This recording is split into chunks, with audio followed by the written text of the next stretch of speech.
Kamuhereze ikaze wowe ukomeje kugenda udusapotinga mu by'ukuri nkwaye ikaze ndetse ndanagushimira mu rukundo mukomeje kugenda mutwereka. Reka turebere hamwe ibiri kuvugirwa muri Repubulika Iharanira Demokarasi ya Kongo. Navuga ko mpereye ku mirongo y'urugamba navuga ko igisirikare cya M23 nyuma y'uko cyari kimaze iminsi cyangwa se iminsi kiri guhatana, naza kukubwira yuko rwose kino gisirikare cyaje kuba gitanga isomo rikomeye cyane muri kano gace ka Walikale bitewe n'intambara ihabereye yahuzaga izi nyeshyamba za M23 ndetse n'igisirikare cya FARDC.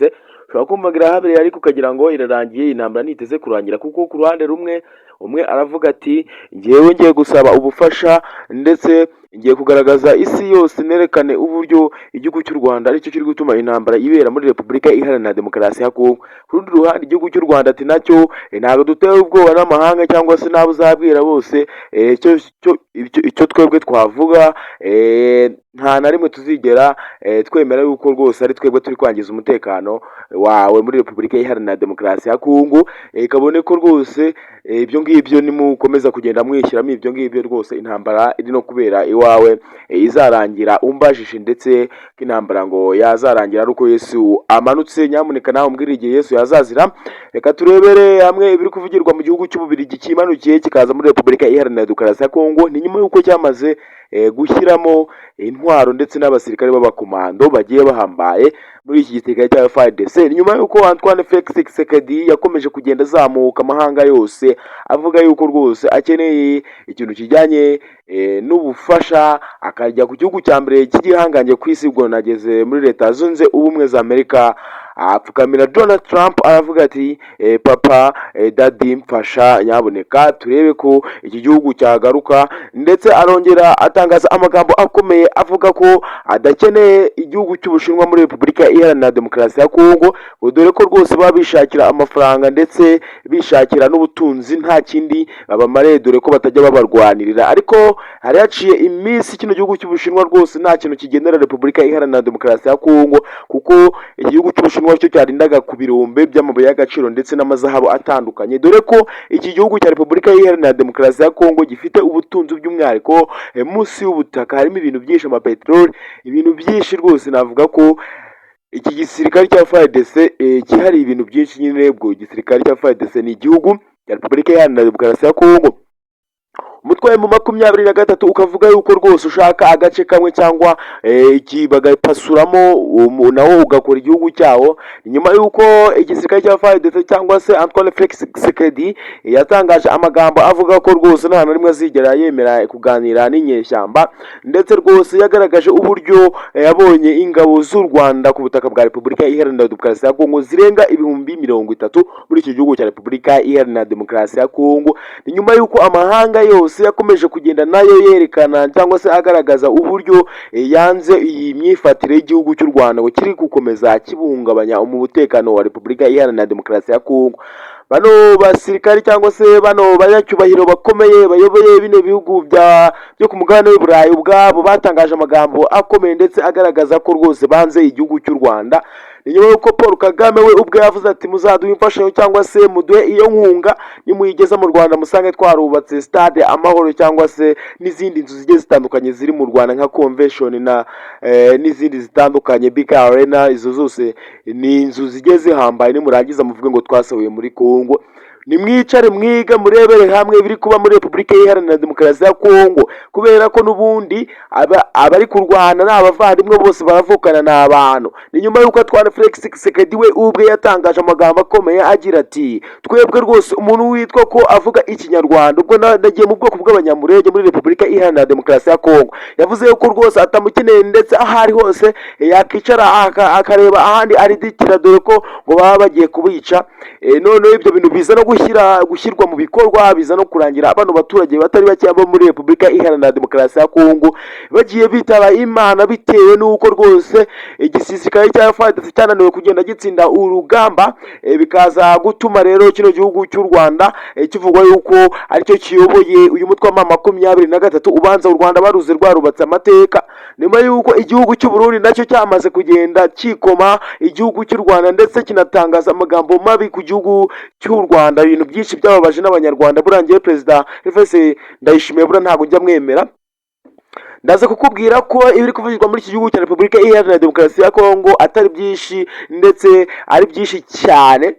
Ntabwo ari byinshi ahubwo ni byinshi cyane. Icyo ngusaba ni ugukanda subscribe, ugafungura inzogera, ugakanda like, ukandika muri comment. Ni ibintu byinshi ngusabye ndakugoye, ariko warangiza ugakanda subscribe kugira ngo nitujye dushyiraho amakuru ugihita wakira notification cyangwa se uhite ubona ko dushyizeho video, ubundi utangire wiryohere. Reka twerekeze ku mirongo y'urugamba. Navuga ko umutwe wa M23 umaze kuba watanga isomo rikomeye ku mirongo y'imbere ku rugamba, dore ko hariya za Karehe, hariya za Katana, hariya za Warikare. Navuga ko reka nibande muri Warikare kuko niho ibibazo nyirizina bibereye.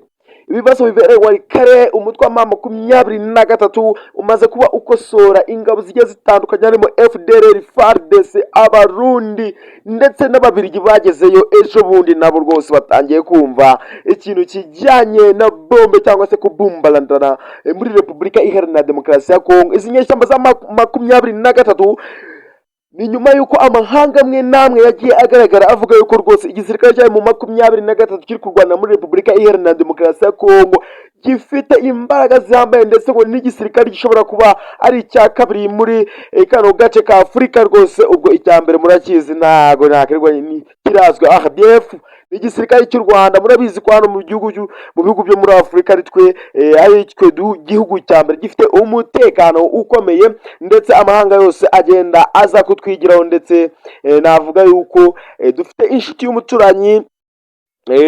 Navuga ko ariyo dusigaranye yonyine. Kino gihugu cya Uganda rwose gikomeje birabe ari iby'ukuri, ndetse ntibikabe ari uburyarya. Byaba ari byiza cyane. Ndashaka ko twibanda hano Warikare tukareba n'iki giteye izi nyeshyamba kuba zakubita abantu b'abasirikare b'Ababiligi ndetse bafatanyije n'aba FARDC. Ndaje turebe ni igiki kibiteye, ndetse kubera iki izi nyeshyamba za M23 zitari kwemera ibiganiro muri Repubulika Iharanira Demokarasi ya Kongo. Ibi byose rero biri kuvuga yuko M23 ishaka igihugu cyabo, ndetse abaturage bakumva bashaka kubana nabo, ndetse nabo bakabana nabo. Ariko akibivuga gutyo, Leta Zunze Ubumwe za Amerika ati ngewe reka nifatanye n'umubiri twongere tumanuke muri Repubulika Iharanira Demokarasi ya Kongo, tumanure intwaro zihambaye, tumanure drone z'intambara, maze bundi turebe ko uyu mutwe wa M23 udahita uva mu duce tumwe na tumwe wamaze kwigaruriza. Abazi kino gihugu cya Leta Zunze Ubumwe za Amerika batangiye gutitira, ndetse bavuze yuko rwose amateka ya M23 yaba agiye kwisubiramo, bitewe n'uko 2012 ibi bintu byigeze kuba. M23 yaramaze gufata uduce tumwe na tumwe tugiye dutandukanye tw'iki gihugu cya Repubulika Iharanira Demokarasi ya Kongo. Amahanga asaba uyu mutwe kurekura tuno duce ku mahoro, ndetse nta mirwano ibayeho, birangira uyu mutwe wa M23 ukomeje kwinangira. Hanyuma amahanga n'ubundi biza kurangira ahagurutse arasa uyu mutwe wa M23, ndetse urahunga uva mu gihugu cya Repubulika Iharanira Demokarasi ya Kongo uhungira nko muri Uganda ndetse n'imiki gihugu cy'u Rwanda.